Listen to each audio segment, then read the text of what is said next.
Hey guys, this is Heather Shannon.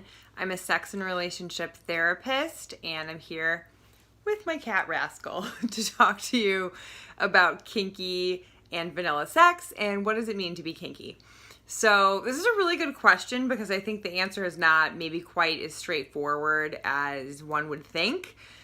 So we'll start with vanilla. So what does vanilla sex mean? And basically it's indicating anything that we as a society kind of unofficially have all agreed upon as, you know, this is sort of what's expected in sexual experiences.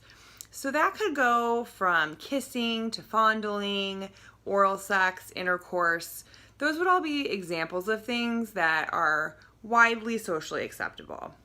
On the other hand, we have things that maybe aren't quite as widely socially acceptable that might be considered more unique or unusual or just not as commonplace.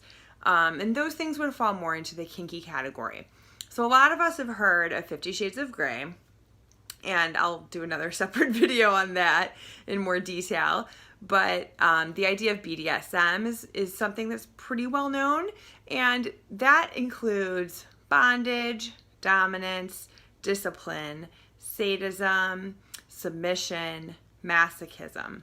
So right there with those four letters, you can tell there's already a lot of options within the kink roles you can take and the activities you can be doing.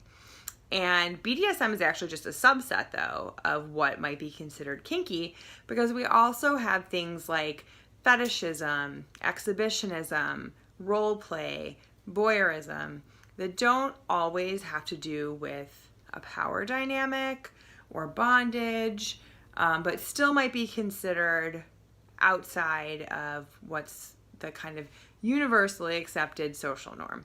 And I'm using all these air quotes because nothing is universally accepted. There's really no normal. And also what we perceive as normal versus not normal, it changes over time. It used to be the case that oral sex was considered kind of taboo or extra erotic or not really socially acceptable, and now it is considered vanilla. So things change over time as culture changes. So I think that's really important to keep in mind. And on the other hand, some of the things we might consider to be kinky are actually pretty commonplace, at least in terms of people's fantasies.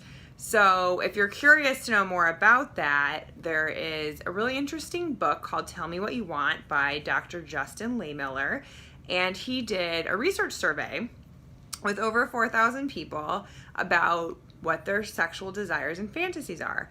And so some of the things that he found to be in the top handful of fantasies are things that might be considered kinky. So as I mentioned at the beginning, it's not always so clear cut. I think most common fantasy was group sex. Number 3 was cuckolding, which some of you might not have heard about. And I can do a whole separate video on that if you're interested.